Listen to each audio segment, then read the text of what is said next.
Bismillahirrahmanirrahim. Assalamu alaikum students. My name is Mohammad Farhan Khan Abbasi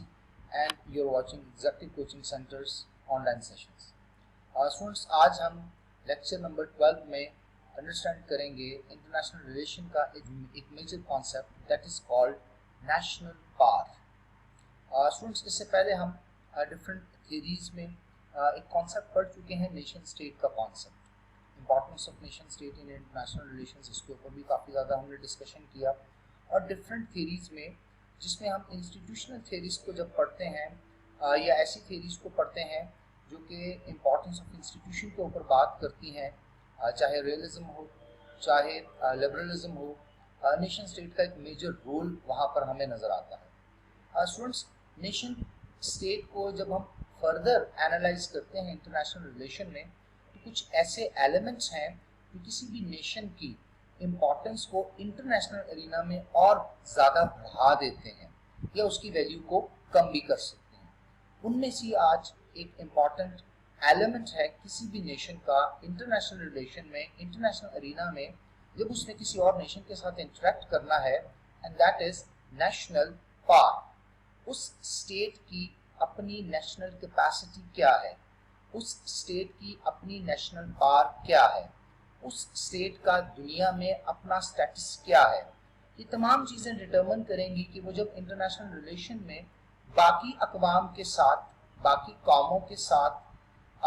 बाकी ममालिक के साथ इंटरनेशनल रिलेशन में, इस वर्ल्ड कम्युनिटी ऑफ नेशंस में इंटरेक्ट करेंगी, तो उनकी इम्पोर्टेंस क्या होगी, उनकी डिसीजंस की इम्पोर्टेंस क्या होगी, उनकी फॉरेन पॉलिसी की इम्पोर्टेंस क्या होगी. तो देखते हैं. सबसे पहले स्टूडेंट्स हम देखते हैं नेशनल पावर से रिलेटेड आज के टॉपिक में हमारे कंटेंट क्या है. स्टूडेंट्स, आज के टॉपिक में हम देखेंगे introduction, elements of national power और कंक्लूजन. जिस तरह कि आपको स्लाइड पर वाज़ेह तौर पे नज़र आ रहा है, एग्जीक्यूटिव कोचिंग सेंटर के लोगों के अलावा भी यहाँ पर कुछ मिलिट्री इक्विपमेंट्स हैं. उसके साथ साथ कोई आपको इंडस्ट्री का एक इमेज नज़र आता है. उसके अलावा आपको कुछ लोग नज़र आते हैं जो हाईली सोफिस्टिकेटेड हैं. ऑटोमोबाइल्स आपको नज़र आती हैं, टेक्नोलॉजी से रिलेटेड चीज़ें आपको नज़र आती हैं. तमाम चीज़ें ही आज हम पढ़ेंगे और इनकी इंपॉर्टेंस देखेंगे किसी भी नेशन के लिए क्या हो. तो सबसे पहले स्टूडेंट्स, नेशनल पावर के कॉन्सेप्ट को अंडरस्टैंड करेंगे और इस कॉन्सेप्ट को अंडरस्टैंड करने के लिए हमें नेशन का कॉन्सेप्ट अंडरस्टैंड करना है, जो कि हम पहले से कर चुके हैं. नेशन स्टेट का कॉन्सेप्ट, कोई भी नेशन या कोई भी नेशन स्टेटहुड का स्टेटस तब एक्वायर करती है जब उसकी एक परमानेंट पॉपुलेशन हो, उसकी एक डिफाइंड बाउंड्री हो,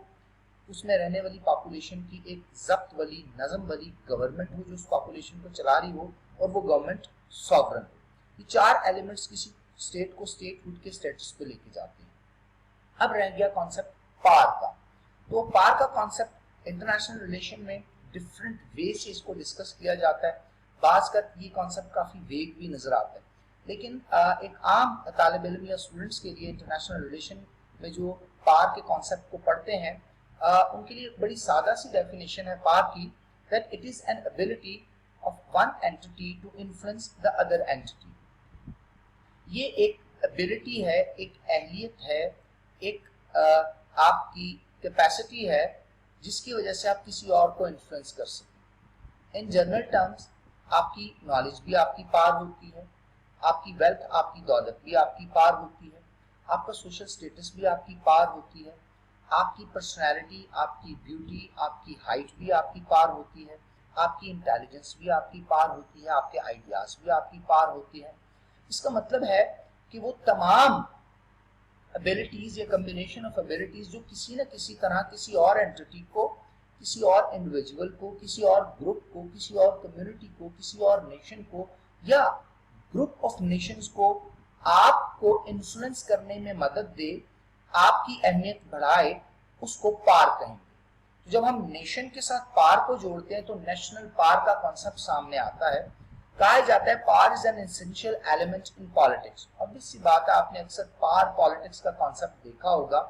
डोमेस्टिक पॉलिटिक्स में भी और इंटरनेशनल पॉलिटिक्स में भी. जैसे हमने रियलिज्म को पढ़ा, लिबरलिज्म को पढ़ा और बहुत सी थियरीज को अंडरस्टैंड करने की कोशिश की. कहते हैं it is often defined as the ability of its holder to extract compliance from others and to make others behave according to the wishes of the holder. यानी जिसके पास ये पावर है, जो ये पावर होल्ड कर रहा है, वो इन्फ्लुएंस कर सके दूसरों को और अपनी जो मर्जी है, अपनी जो मंशा है और अपनी जो रजा है, यानी जो वो चाहता है, जो उसकी ख्वाहिशात है, उसके अकॉर्डिंगली दूसरों को एक्ट करवाए।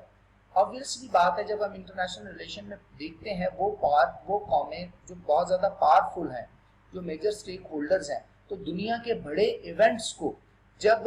रीशेप करना होता है, जब उनकी एवेल्युएशन करनी होती है, जब डिसीजन लेने होते हैं, तो वो बड़ी ताकतें, वो बड़ी नेशंस इन्फ्लुएंस करती हैं और जैसा वो इन्फ्लुएंस करती हैं उसके अकॉर्डिंगली हमें डिसीजन नज़र आते हैं। यहाँ तक कि हमने कोल्ड वॉर एरा में भी देखा, हमने after cold post cold war era में भी देखा, हमने आज के इस दौर में भी देखा कि जो नेशंस इकोनॉमिकली साउंड हैं, पॉलिटिकली स्टेबल हैं, जिनकी पर कैपिटा इनकम्स जो सस्टेनेबल है, जिनकी टेक्नोलॉजी बड़ी हाई टेक है, जो एडवांस नेशंस हैं, जो एजुकेशन और रिसर्च में बहुत आगे हैं, जो मिलिट्री पॉइंट ऑफ व्यू से बहुत ज़्यादा एडवांस हैं,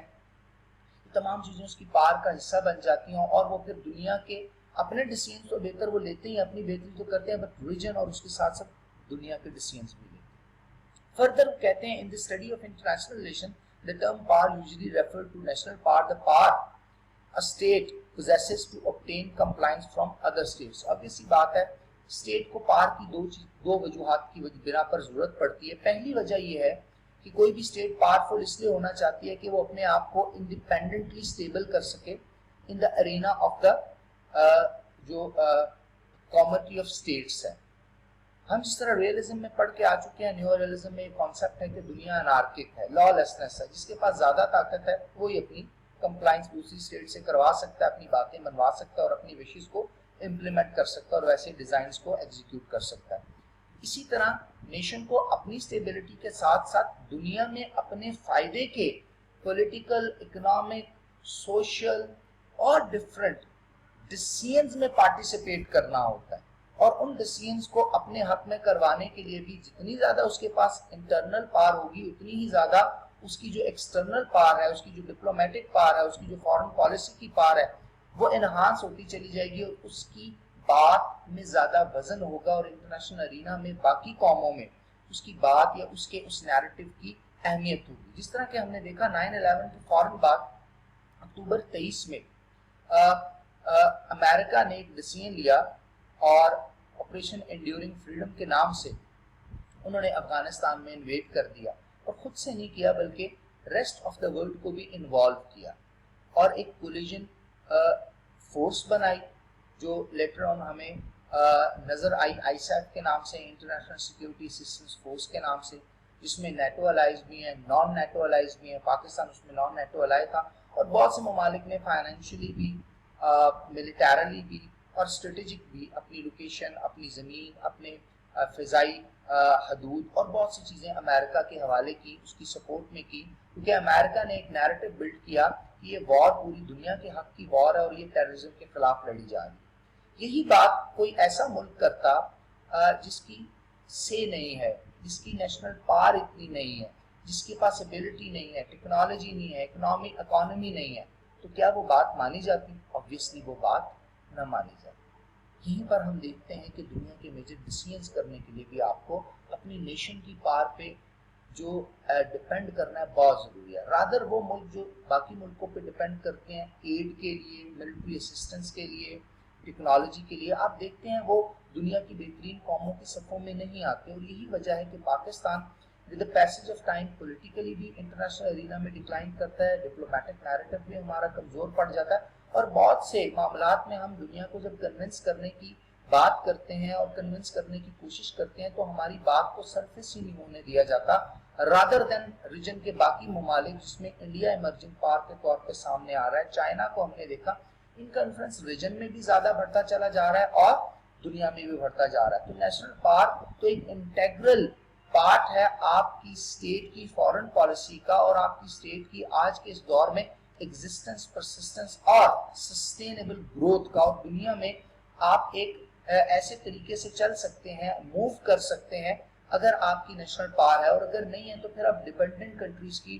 لسٹ میں آتے ہیں. لیس اکنامکلی ڈیپینڈنٹ کنٹریز، یہ وہ کنٹریز جو اپنے فیصلوں میں بھی بعض کا اپنے انٹرنل فیصلوں میں بھی انفلوئنسڈ ہو جاتے ہیں باہرلی طاقتوں کی. The power a state or a nation possesses is depend on a host of factors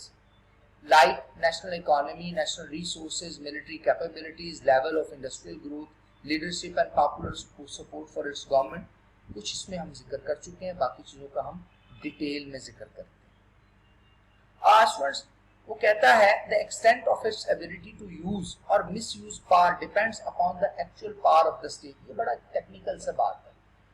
بعض کا ہم انٹرنیشنل ارینا میں دیکھتے ہیں کہ بہت سی سٹیٹس جو ہیں وہ اپنی پاور کا ابیوز کر رہی ہیں یا مس یوز کر رہی ہیں، اور اپنی پاور سے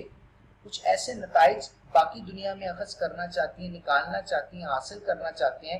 جو انٹرنیشنل لا کی وائلیشن ہے. لیکن وہ سٹیٹس اتنی زیادہ پاورفل ہوتی ہیں کہ جو وائلیشن انٹرنیشنل لا کی ہے وہ بھی سامنے نہ آ پاتی ہے، کیونکہ وہ اپنی مرضی سے ڈیسیژن کرتے ہیں. جس طرح پاکستان اور افغانستان کے کیس میں جب ہم دیکھتے ہیں کہ امریکہ نے ڈرون اٹیک کا یوز کیا، اور یہ بہت بڑا ابیوز ہے ہیومن رائٹس کا، جس کے بارے میں 2013 میں گیلپ کا سروے آتا ہے، ٹرانسپیرنسی انٹرنیشنل کا سروے آتا ہے، 2016 میں ہیومن رائٹ واچ کی رپورٹ آتی ہے، اور اس میں کہا جاتا ہے کہ پاکستان میں ہیومن رائٹ سے ریلیٹڈ بہت زیادہ وائلیشن کی گئی وار اور ٹیرر کے دوران. اور اب اسی بات ہے یہ انٹرنیشنل فورس نے کی، انٹرنیشنل سیکورٹی اسسٹنس فورس نے کی، امریکہ نے کی، اس کے الائز نے کی، بٹ یہ بات دب جاتی ہے. پاکستان کو کوئی خاص فائدہ اس کا نہیں ہو پاتا. اس کی ریزن یہ ہے کہ پاکستان ایک ڈیپینڈنٹ نیشن ہے. ہم نیشنلی اتنے پاورفل ہیں ہی نہیں کہ رسپانس دے سکے. کچھ حد تک ہم کوشش کرتے ہیں رسپانس دینے کی، لیکن اس کے لیے بھی ہمیں اکنامکلی انڈیپینڈنٹ ہونا پڑے گا،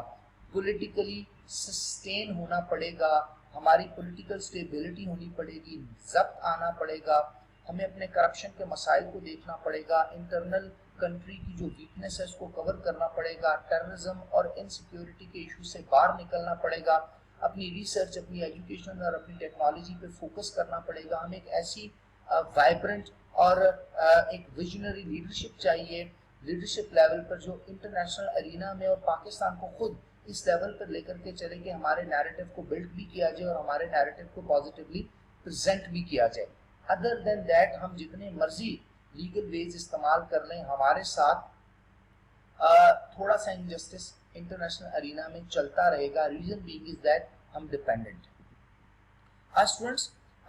جو نیشنل پاور ہے یہ کسی ایک طاقت یا ایک ایبلٹی کا نام نہیں ہے. جب نیشنز کی بات آتی ہے یہ کمبینیشن آف ڈفرنٹ ایلیمنٹس ہیں، اور 8 امپورٹنٹ ایلیمنٹس ہیں جس کو انڈرسٹینڈ کرنا بہت ضروری ہے انٹرنیشنل ریلیشن کے اسٹوڈنٹس کے لیے. اسٹوڈنٹ، یہ 8 امپورٹنٹ ایلیمنٹس جو ہیں اس میں کچھ ایسے ایلیمنٹس ہیں جو کسی بھی اسٹیٹ کو اس کی نیچرل لوکیشن کی وجہ سے مل جاتے ہیں، اس کو قدرت دے دیتی ہے، اور کچھ ایلیمنٹس ایسے ہیں جو نیشن کو خود ڈیولپ کرنے پڑتے ہیں. ہم بہت سی ایسی قوموں کو جانتے ہیں جو کہ naturally geographical point of view سے، نیچرل ریسورسز کے پوائنٹ آف ویو سے، اسٹریٹجک لوکیشن کے پوائنٹ آف ویو سے بہت زیادہ نوازے نہیں گئے قدرت کی طرف سے، ان کے پاس وہ اپرچونٹیز نہیں ہیں، لیکن پھر بھی وہ نیشنل پارک کے حساب سے بہت آگے ہیں. اور بہت سی ایسی قومیں جن میں پاکستان ہے جس کے پاس نیچرل ریسورسز بھی ہیں، اسٹریٹجک لوکیشن بھی ہے، بہترین جیوگرافی بھی ہے، ایک بڑی پاپولیشن بھی ہے، منرل ریسورسز بھی ہیں، بہت کچھ ہے، لیکن انفارچونیٹلی ہم اپنی اکانومی کو ڈیولپ نہیں کر سکے، ہم اپنی پولیٹیکل سٹیبلٹی نہیں بنا سکے، ہم اپنا نیشنل کیریکٹر نہیں بنا سکے، ہماری حکومتوں کو پاپولر پبلک سپورٹ نہیں مل سکی، ڈیسیژن میکنگ پروسیس ہمارا اسٹرانگ نہیں رہا، جس کی وجہ سے ہم اس طرح سے دنیا کے سامنے یا دنیا کی جو کمیونٹی آف نیشن ہے اس میں اپنے آپ کو اس طرح سے پریزنٹ نہیں کر پا رہے آج دن تک. سب سے پہلا ایلیمنٹ دیکھتے ہیں جس کو جیوگرافی کہا جاتا ہے. جیوگرافی کا مطلب ہے کسی بھی ملک کی ٹیریٹوریل لیمٹس، اس کی باؤنڈریز. اسٹوڈنٹس یاد رکھیے گا، پرماننٹ ہمسائے اور آپ کی جو جیوگرافیکل لیمٹس ہیں یا جو آپ کی باؤنڈریز ہیں وہ آپ کی اپنی مرضی کی نہیں ہوتی. جب نیشن سٹیٹس بن جاتی ہیں، قومیں بن جاتی ہیں، سامنے ابھر کے آ جاتی ہیں، تو یا تو وہ کسی سٹیٹ کے ساتھ مل کے اپنی باؤنڈری بڑھا لیتی ہیں یا پھر وہ اپنی اویلیبل باؤنڈری میں ہی ڈیولپمنٹ کر سکتی ہیں. ہم نے تاریخ میں دیکھا کہ تاریخی طور پر पिछले कई हजार साल में वो नेशंस बहुत ज़्यादा आगे चली गई जिनकी जियोग्राफिकल बाउंड्री बहुत बड़ी थी, बिग साइज थी। लेकिन जब हम 20th सेंचुरी में देखते हैं और 21st सेंचुरी में देखते हैं तो हमें वो कौमें भी बहुत आगे जाती हुई नजर आती हैं जिनकी ज्योग्राफी तो इतनी ज़्यादा नहीं है, उनके पास रिसोर्सेज तो इतने ज़्यादा नहीं है, उनकी बाउंड्री तो इतनी बड़ी नहीं है, लेकिन उन्होंने दूसरे एलिमेंट्स ऑफ नेशनल पार्क जिस तरह इकोनॉमी है, टेक्नोलॉजी है, रिसर्च है, उनकी पॉपुलर सपोर्ट है, उनका नेशनल कैरेक्टर है, इस पे इतना ज़्यादा फोकस किया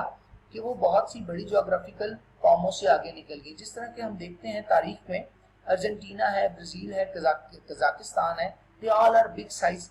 countries but they are not big power. However, a state must have a considerable big territory to aspire towards a big power level. हाँ, अगर आपको बिग पावर का लेवल चाहिए तो आपकी टेरिटरी बड़ी होनी चाहिए, लेकिन जरूरी नहीं है कि सिर्फ टेरिटरी ही आपको बिग पावर लेवल पे दे। For example, the climate of the state directly affects its agriculture, economy, population. Excessively hot or cold climates are never conducive to human survival. Such climate conditions are also unfavorable for productivity and the agricultural growth. तो geography में आपका climate भी आता है कि आप किस climate zone में है, आप बहुत ज्यादा हॉट वेदर जोन में है या बहुत ज्यादा कोल्ड वेदर जोन में तो नहीं है। ऐसी जगह पे तो आपकी लोकेलिटी नहीं है जहाँ बहुत ज्यादा बर्फबारी होती है, बहुत ज्यादा गर्म मौसम रहता है, तो वहां पर आपकी एग्रीकल्चर ग्रो नहीं कर सकती, लेबर परफॉर्म नहीं कर सकती, इंडस्ट्रियल एक्टिविटीज उस तरह से नहीं हो सकती और आपकी पॉपुलेशन के सर्वाइवल के चांसेस कम से कम हो जाते हैं, बड़े मार्जिनलाइज हो जाते हैं। ऑब्वियसली बात है, फिर आपकी वहाँ पॉपुलेशन भी बहुत कम होती है, रादर देन वो ममालिक जहाँ पर एक ऐसा एनवायरनमेंट है जहाँ पर क्लाइमेट जो है वो रेनफॉल है, जहाँ पर कोल्ड टेम्परेचर क्लाइमेट है, जहाँ पर जो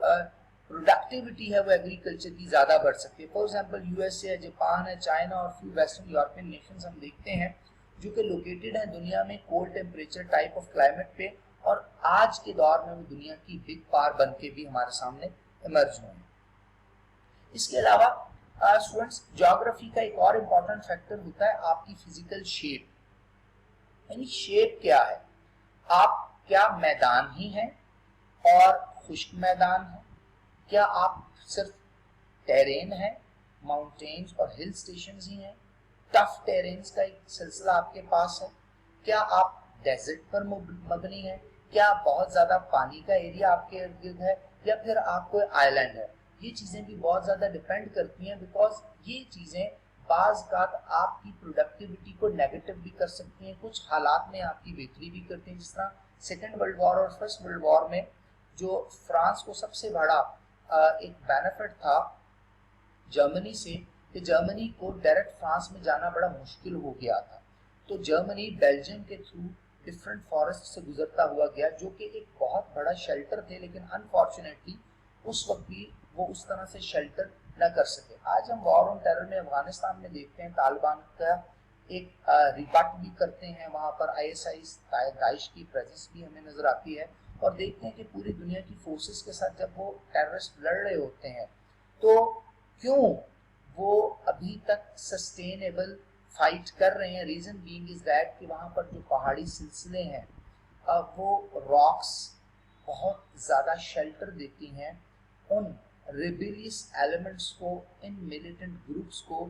और उनकी फाइट बेशक दुनिया की हाईटेक और मिलिटरली एडवांस नेशंस के साथ है, लेकिन फिर भी वो वॉर के पॉइंट ऑफ व्यू से प्रोटेक्टेड रहते हैं। A compact state like Spain with a well-defined boundary and a centrally located capital enjoy better strategic and administrative efficiency than an elongated state like Chile. उसके अलावा हम देखते हैं geographical factor like location, climate, shape are considerable important in realising differences between rich industrialised countries of the north and relatively poor countries of the south. North and south की एक debate भी है, इस पर इंशाल्लाह हम बात करेंगे, लेकिन यहाँ पर एक टेक्निकल पॉइंट उन्होंने रेज किया कि जो नॉर्थ की स्टेट्स बहुत ज़्यादा रिच और इंडस्ट्रियलाइज हैं उनमें ये जियोग्राफिकल फैक्टर भी है, और जो साउथ की स्टेट्स बहुत कम डेवलप्ड हैं और बहुत वीक है इकोनॉमी में और डिपेंडेंट है नॉर्थ के ऊपर, उसमें एक मेजर रीजन नॉर्थ की ज्योग्राफिकल बेटर लोकेशन भी है और साउथ की ज्योग्राफिकल लेस बेटर कंडीशन भी है। एलिमेंट ऑफ नेशनल पार्क में पार्ट 2 जो है, जो सेकंड एलिमेंट है, उसको पॉपुलेशन कहते हैं। स्टूडेंट्स याद रखिएगा, पॉपुलेशन आपका फायदा भी है, पॉपुलेशन आपका नुकसान भी है। अगर आपकी पॉपुलेशन ज्यादा है और वो कम पढ़ी लिखी है, स्किल्ड लेबर नहीं है, तो वो आपके ऊपर बोझ है। अगर आपकी पॉपुलेशन एजुकेटेड है, साइज में भी बहुत ज्यादा है, नंबर में भी बहुत ज्यादा है, हाई टेक भी है, एडवांस भी है, रिसर्च एंड टेक्नोलॉजी में भी है, तो वो बहुत ज्यादा प्रोडक्टिविटी भी करेंगे, डिफरेंट ममालिक में जाकर वहाँ पर बिजनेस भी करेंगे, एम्प्लॉयमेंट भी करेंगे, और फिर वहाँ से जो अमाउंट्स हैं फॉरेन रेमिटेंसेस भी अपने ममालिक में भेजेंगे। जैसा हम चाइना को देखते हैं कि 50s और 60s में यही पॉपुलेशन चाइना के लिए बहुत बड़ा मसला बनी हुई थी, लेकिन 1780s और 80s के बाद की जो इकोनॉमिक रेवोल्यूशन चाइना में आया, इसी पॉपुलेशन ने, लोकल इंडस्ट्री ने, चाइना की स्किल्ड लेबर ने पूरी दुनिया को अट्रैक्ट किया और पूरी दुनिया के लिए प्रोडक्ट बनाना शुरू किया और अपनी बेहतरीन इंडस्ट्री को इम्प्रूव किया, और फिर रिसर्च और टेक्नोलॉजी में पूरी दुनिया में ये गए और पूरी दुनिया में फैल गए, उनके बिजनेस में भी फैल गए, और आज पूरी दुनिया से पैसे कमा के चाइना को सपोर्ट भी की जाती है। Sizable population proportionate to a country's resources is ideal for the power of the state, while a disappropriate population is normally considered an impediment. Impediment या रुकावट कैसे? कि अगर आपकी पॉपुलेशन बहुत ज्यादा और मुल्क के जो रिसोर्सेज कम है, आप फूड कम प्रोड्यूस करते हैं, आपकी एग्रीकल्चरल यील्ड बहुत कम है, आपकी लाइफ स्टॉक यील्ड बहुत कम है, आपके ईडेबल्स बहुत कम है, आपकी डेली यूटिलाइजेशन का पेट्रोल या फ्यूल बहुत कम है, आपकी इंडस्ट्री की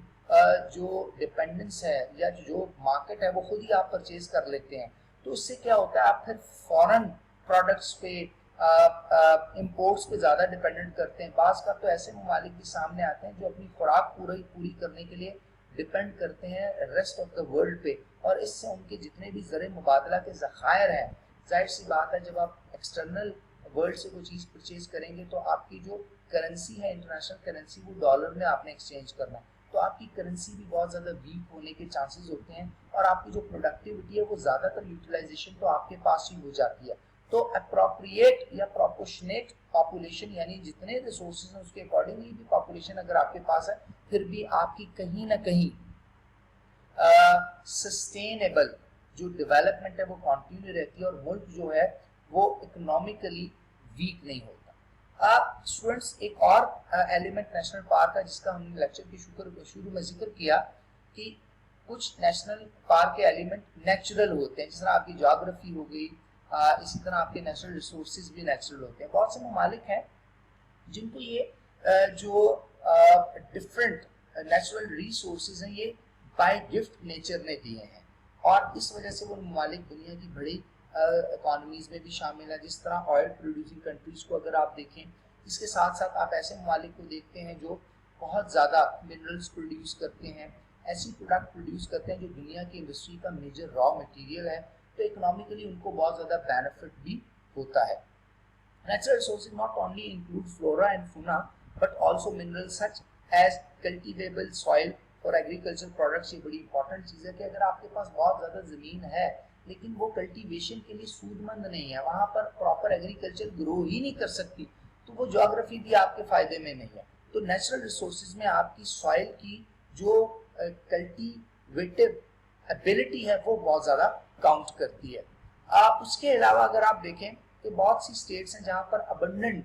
नेचुरल रिसोर्सेज और बहुत सी स्टेट्स हैं जहाँ पर बहुत कम है। For example natural resources like fossil fuels, oil, gas जो है ये बड़े इंपॉर्टेंट है आज के दिन में। जिस तरह हम देखते हैं कि दुनिया में 95% जो प्रेजेंटली दुनिया की जो ग्लोबल एनर्जी कंजम्पशन है उसका 95% तो फॉसल फ्यूल से अभी लिया जा रहा है, इसमें कोल है, ऑयल है, गैस है। वो कंट्रीज जो रिच है फॉसल फ्यूल्स में आप देखते हैं बहुत अमीर है। फॉर एग्जांपल अगर आप ओपेक कंट्रीज को देखें तो ओपेक कंट्रीज ने अपनी ऑयल डिप्लोमेसी भी बना ली थी शुरू में, और उन्होंने क्या किया था कि हम जो रेट निकालेंगे उसी पे दुनिया में ऑयल जाएगा। लेटर ऑन हम हिस्ट्री में कोल्ड वॉर में देखते हैं कि किस तरह अमेरिका ने उसको टैकल किया, पेट्रोल डॉलर की टर्म हमारे सामने, और अमेरिका ने उसको किसी न किसी तरह से डोमिनेट कर लिया, क्योंकि अमेरिका नेचुरल पावर वैसे ही बहुत ज़्यादा है, उसकी नेशनल पावर बाकी ऑयल प्रोड्यूसिंग कंट्रीज से ज़्यादा थी। एक तो उसकी अपनी एग्रीकल्चर है, एक तो उसकी अपनी एक्सपोर्ट्स हैं, उसकी अपनी इंडस्ट्री है, उसकी अपनी पेट्रोलियम प्रोडक्ट्स हैं, और उसके अलावा मिलिट्री माइट भी है, टेक्नोलॉजिकली हाई टेक भी है, एजुकेशन रिसर्च भी अमेरिका बहुत आगे। وہ کہتا ہے کہ United state of Soviet union which emerged as two superpowers after Second World War had plenty of mineral and other natural resources to support their industry and military. Self-sufficiency in oil and other natural resources helped the US to remain superpower and Russia to aspire for a big power status after the Cold War. Even کہ Russia جو کہ اس سے پہلے Soviet union کے نام سے جانا جاتا تھا، جو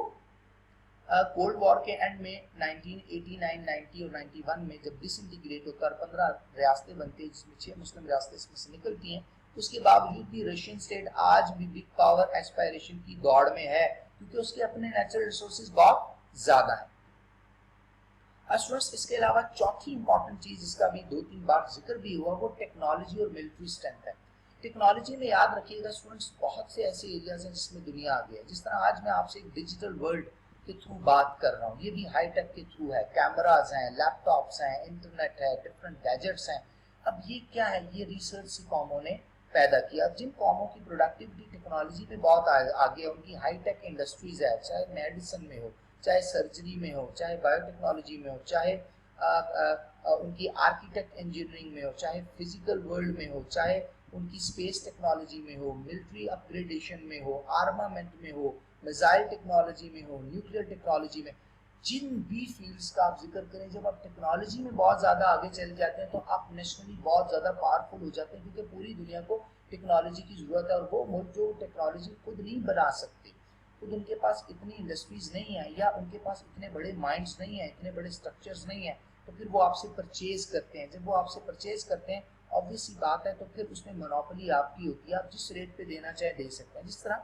میزائل ٹیکنالوجی کی جب دوڑ لگتی ہے، پاکستان ایک میزائل کنٹری بنتا ہے تو انڈیا بھی میزائل کنٹری بننا شروع کرتا ہے، ریجن کے باقی ممالک بھی میزائل ٹیکنالوجی اڈاپٹ کرتے ہیں، تو بہت سی بگ پاورز جو ہیں اب obvious سی بات ہے ان کے لیے تھریٹ تو کریٹ ہوگا جب چھوٹی پاور میزائل ٹیکنالوجی بنیں گے، اور پھر نیوکلیئر کیپیبلٹی کو کیری کرنے کی میزائل ٹیکنالوجی یہ ایک اور سٹیپ آ گیا ہے، تو وہ ممالک کیا کرتے ہیں؟ وہ میزائل ڈیفنس شیلڈ کی طرف جاتے ہیں، اپنے آپ کو کسی بھی میزائل اٹیک سے بچانے کے لیے ڈیفنس شیلڈ لگاتے ہیں، اور اس ڈیفنس شیلڈ کو پرچیز کرنے کے لیے دنیا کے بہت سے ممالک یا تو وہ ہائی ٹیک اپنے آپ کو کر کے وہ خود بنائیں گے یا وہ پرچیز کریں گے۔ جس طرح ریسنٹلی آپ کو نظر آتا ہے سعودی عرب نے میزائل ٹیکنالوجی اور ڈیفنس شیلڈ کے تھرو ابھی یمن کے جتنے بھی اٹیک ہوئے اپنے آپ کو پروٹیکٹ کیا، اور دنیا کی بڑی قومیں ایسے کرتی۔ اسی طرح سے ملٹری آرمامنٹ میں آتے ہیں، آپ کے آرمرز ہو گئے، آپ کے شارٹ رینج میزائل ہو گئے، لانگ رینج میزائل ہو گئے، آپ کی سب میرینز ہو گئے، آپ کی جو سیٹلائٹ کے تھرو آپ کی ٹیکنالوجی اور میزائل اور ملٹری جو اکوپمنٹس ہیں اس کو کنٹرول کیا جاتا ہے، آپ کے سونارز ہیں، آپ کے ریڈارز ہیں، آپ کا اسٹیلتھ ٹیکنالوجی جو ہے، آپ کی سرویلنس کی ٹیکنالوجیز جو ہے، لینڈ سرویلنس ہے، ایئر سرویلنس ہے، سی لائنز آف کمیونیکیشن کی جتنی بھی آپ کی یہ چیزیں، یہ ملٹری اسٹرینتھ ہے۔ اس کے ساتھ ساتھ پھر آپ کی نیوکلیئر کیپیبلٹی بھی آپ کی ملٹری اسٹرینتھ میں آتی ہے، آپ کی میزائل ٹیکنالوجی بھی آپ کی ملٹری اسٹرینتھ میں آتی ہے، آپ کی ڈرون ٹیکنالوجی لیٹسٹ ٹیکنالوجی ہے، پاکستان نے ماشاءاللہ اپنا ڈرون بھی بنا لیا ہے۔ تو اگر آپ دیکھیں براق کے نام سے، اگر آپ دیکھیں تو یہ تمام چیزیں آپ کو قوموں کی فہرست میں اوپر لے کے آتی ہیں، گو کہ آپ خود اس سے فائدہ اٹھاتے ہیں لیکن قوموں کی فہرست میں آپ اوپر اس لیے آتے ہیں کہ آپ ہائی ٹیک ہیں اور آپ ملٹریلی بھی بہت زیادہ ساؤنڈ ہیں۔ اس کے علاوہ اسٹوڈنٹس لیڈرشپ بڑی امپورٹنٹ ہے۔ ادھر ہم نے کچھ لیڈرز کی تصویریں بھی لگائی ہیں جس میں پاکستان کے فاؤنڈنگ فادر قائد اعظم محمد علی جناح ہے۔ اگر آپ ان کی لائف دیکھیں، ان کی کانسٹیٹیوشنل اسٹرگل دیکھیں، ان تمام چیزوں کو دیکھیں تو آپ کو نظر آئے گا کہ بر صغیر میں قائد اعظم علامہ اقبال وہ شخصیات ہیں جن کی محنت کی وجہ سے، جن کی لیڈرشپ کوالٹیز کی وجہ سے ہمیں ایک آزاد ریاست ملی۔ اس کے بعد آپ دیکھتے ہیں ذوالفقار علی بھٹو کا ایک بڑا خوبصورت دور آتا ہے، اس سے پہلے کچھ حد تک ایوب خان کے دور میں بھی پاکستان بہت آگے جاتا ہے، لیکن ذوالفقار علی بھٹو کے دور میں OIC سامنے آتی ہے، آرگنائزیشن آف اسلامک کونسل آتی ہے، ہم دنیا کے سامنے ایک بہترین ملک کے طور پہ آتے ہیں، ہم پہلی دفعہ سوویت یونین کے ساتھ ریلیشن بناتے ہیں،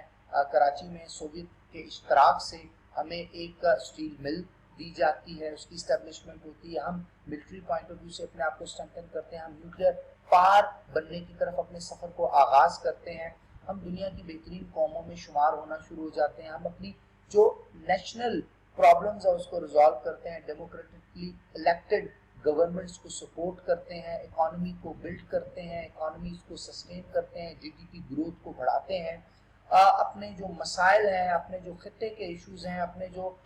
ریجن کے ایشوز ہیں اس کو سالو کرنے کی کوشش کرتے ہیں، نیشنل اور انٹرنیشنل اور ریجنل آرگنائزیشن کو ڈیولپ بھی کرتے ہیں اور آلریڈی ڈیولپ آرگنائزیشن کا حصہ بھی بنتے ہیں، اپنی ڈپلومیسی کو آگے کی طرف لے کے جاتے ہیں، اپنی فورن پالیسی کو شیپ کرتے ہیں، اپنی انٹرنل پالیسی کو دیکھتے ہیں. تو لیڈرشپ تو بہت کچھ کرتے ہیں. اور آج کے دور میں اگر آپ دیکھیں تو ایمرجنگ لیڈر میں عمران خان، ابھی میں ایک ریسنٹ سروے پڑھ رہا تھا کہ دنیا کے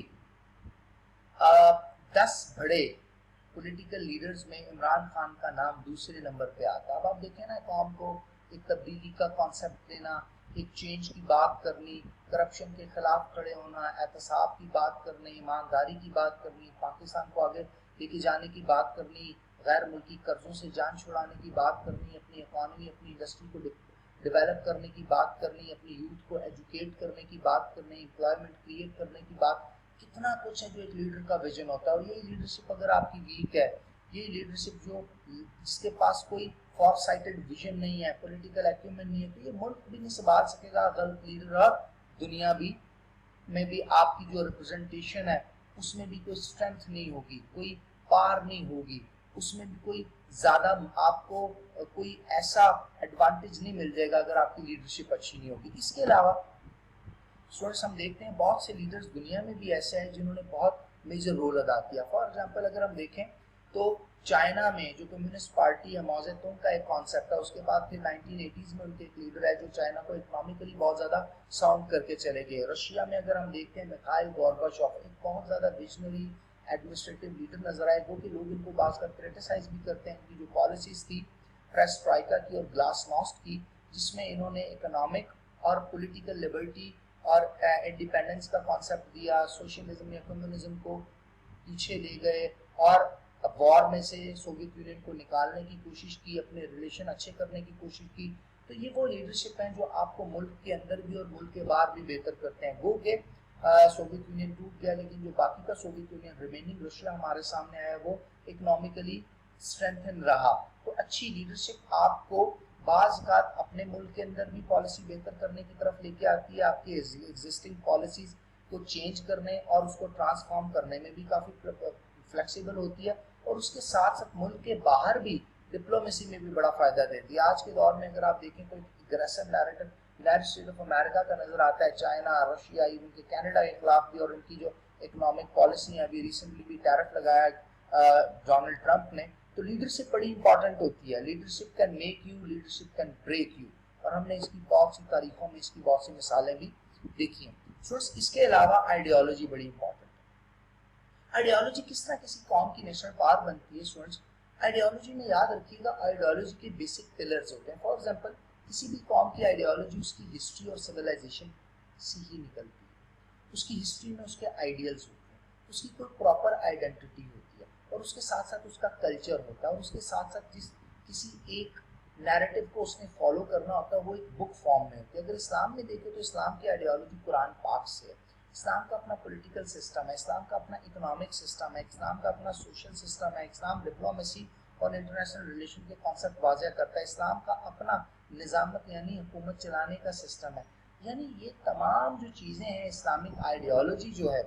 یہ پاکستان کے لوگوں کی بیس بنتی ہے. جب ہم اپنے آپ کو آزاد کرواتے ہیں، سب کانٹیننٹ میں انڈیپینڈنٹ ہوتے ہیں، 14 اگست 1947 میں جو ریاست مارز وجود میں پاکستان کی آتی ہے، وہ ایک اسلامک آئیڈیالوجیکل ڈیموکریٹک ریپبلک کے طور پہ سامنے آتی ہے. تو آئیڈیالوجی بڑا امپورٹنٹ رول پلے کرتی ہے. اس کے ساتھ ساتھ آئیڈیالوجی لوگوں کو جوڑ کے رکھتی ہے. آئیڈیالوجی کسی ملک کے لوگوں کو تفریق ہونے سے بچاتی ہے، ایک نیریٹو ان کا رہتا ہے. اسی طرح ہم نے بہت سی آئیڈیالوجیز دیکھی، کمیونزم دیکھا، سوشلزم دیکھا، کیپٹلزم دیکھا، اور دنیا کی بہترین آئیڈیالوجیز میں سے کمیونزم یعنی سوشلزم اور کیپٹلزم کی کولڈ وار میں ہم نے فائٹ دیکھی. یہاں تک کہ کارل مارکس کے دور کے بعد جب ہم نے کمیونزم کو دیکھا تو یہ بہت زیادہ پھیلا، لینن کے دور میں پھیلا، اسٹالن کے دور میں پھیلا، اس کے بعد آنے والے نکیتا کروشچیف کے دور میں ہم اس کو دیکھتے ہیں تو بہت زیادہ یہ آگے کی طرف گیا، اور اس نے دنیا کے بڑے یورپین ممالک، اس میں ایسٹرن یورپ ہے، ویسٹرن یورپ میں، فرانس، انگلینڈ میں اپنا بہت زیادہ انفلوئنس کیا.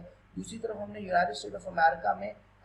ایک کانسیپٹ دیکھا جو کیپٹلسٹک اکانومی کا کانسیپٹ ہے، capitalistic system of government democracy کا کانسیپٹ ہے. تو یہ بھی ان کی ایک آئیڈیالوجی ہے. تو آئیڈیالوجی بڑی امپورٹنٹ ہوتی ہے کسی اسٹیٹ کی پار بننے میں، وہ اسٹیٹ کو اسٹرینتھن کرتی ہے، اور اسٹیٹ کی گراؤنڈس کے بارے میں پتہ چلتا ہے اس کی روٹس کہاں پہ. सातवां एलिमेंट है national character. Students, national character किसी कौम को बनाने में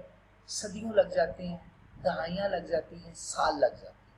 जिस तरह बहुत से नेशन के बारे में हमें देखते हैं कि एक बहादुर कौम है, बहुत से नेशन के बारे में हम देखते हैं एक इंडस्ट्रियलाइज्ड कौम है,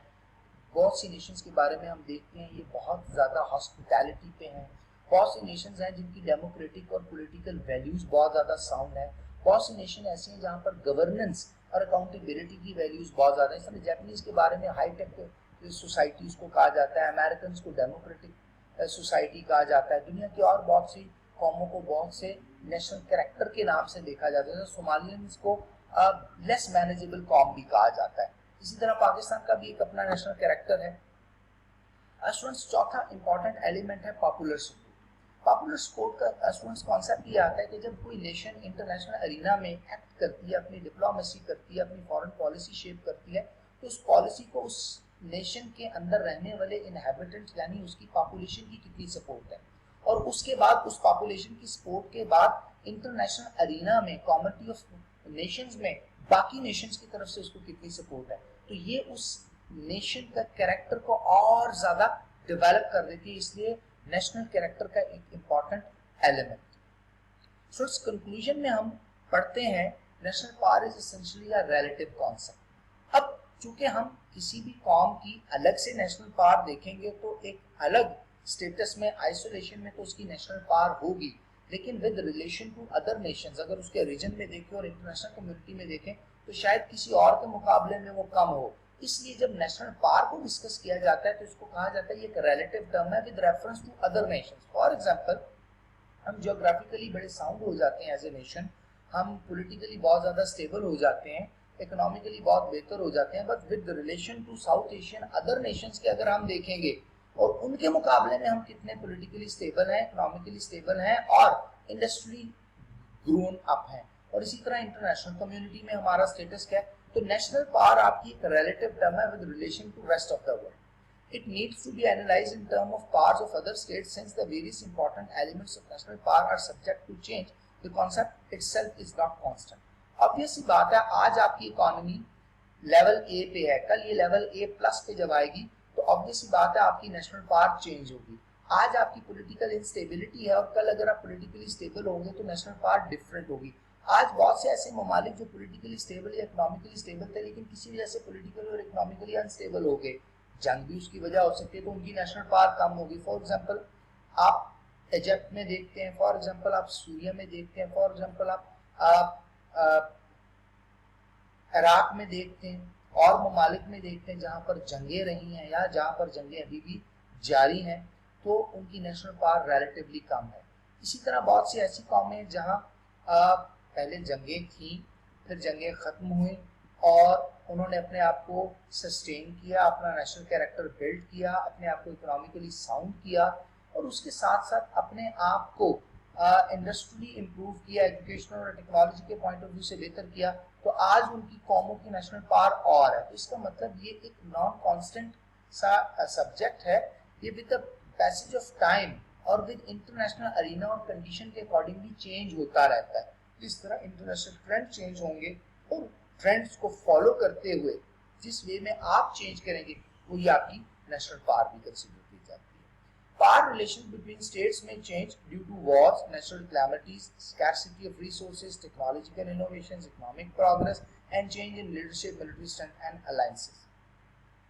पाकिस्तान की अगर अलायंसेस ऐसे ममालिक के साथ है जो रीजन की मेजर पावर जिस तरह रशिया है, जिस तरह चाइना है, तो पाकिस्तान की नेशनल पावर भी चेंज होगी। पाकिस्तान इंटरनेशनल अरीना में बहुत से ऐसे ममालिक के साथ चलता है जो इंटरनेशनल पॉलिटिक्स में इन्फ्लुएंस करते हैं, पाकिस्तान की नेशनल पावर भी चेंज हो सकती है। पाकिस्तान में एक ऐसी वाइब्रेंट और ऐसी फॉरसाइटेड लीडरशिप आती है जो पाकिस्तान के इकोनॉमिक, सोशल और पॉलिटिकल इश्यूज को कम करती है, सिक्योरिटी इशू को मिनिमाइज करती है, पाकिस्तान को एक पीसफुल स्टेट बनाती है, तो पाकिस्तान की नेशनल पावर अपवर्ड ग्रो करेगी। तो ये एक ऐसा कॉन्सेप्ट है, एक ऐसा फिनोमेना है जो कि दो साइड पे चलता है, अपवर्ड भी चलता है,